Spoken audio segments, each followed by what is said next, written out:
అబిగాయిల్ Bible కథ 1 సమూయేల్ 25 అధ్యాయంలో ఉన్నది. ఆమె దావీదు యొక్క భార్యగా ప్రసిద్ధి చెందింది. ఆమె తెలివితేటలు, ధైర్యం మరియు విశ్వాసం కోసం గుర్తించబడింది.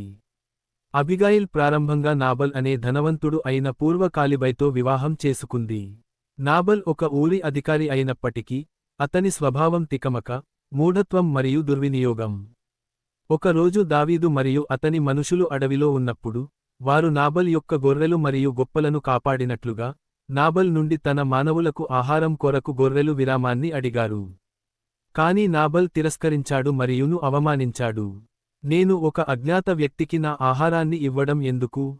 అని అతను అన్నాడు. ఈ మాటలు దావీదును ఘోరంగా కోపపెట్టాయి మరియు అతను తన సైనికులతో కలిసి నాబల్ ఇంటికి వెళ్లి ప్రతీకారం తీర్చుకోవాలని నిర్ణయించుకున్నాడు. అయితే, అబిగాయిల్ తన భర్త నాబల్ చేసిన దుర్మార్గం మరియు దావీదు కోపం గురించి విన్నప్పుడు, ఆమె చురుకుగా స్పందించింది. ఆమె ఆహారాన్ని, రొట్టె, పానీయం, గొర్రె మాంసం, ధాన్యాలు మరియు ఇతర భోజనాలు సేకరించి, దావీదును సమర్పించేందుకు ఎద్దుగొమ్మల మీద ఎక్కి వెళ్ళింది. అబిగాయిల్ దావీదును కలిసినప్పుడు, ఆమె తన భర్త యొక్క చేష్టలకు క్షమాపణ చెప్పి, శాంతి ప్రతిపాదిస్తూ బహుమతులు అర్పించింది. ఆమె చెప్పింది, మీరు అతి పెద్ద కార్యాన్ని చేపడుతున్నారు, కాబట్టి ఎలాంటి రక్తస్రావంతో మీ భవిష్యత్తు రాచకత్వాన్ని ముద్దు పెట్టుకోకూడదు. ఈ మాటలు దావీదును హృదయంగా తాకాయి. అతను ఆమె బహుమతులను అంగీకరించి, ఆమె సహాయం కోసం ఆమెకు ధన్యవాదాలు చెప్పాడు. తర్వాత, నాబల్కు దేవుడు శాపం పడింది మరియు మరణించాడు.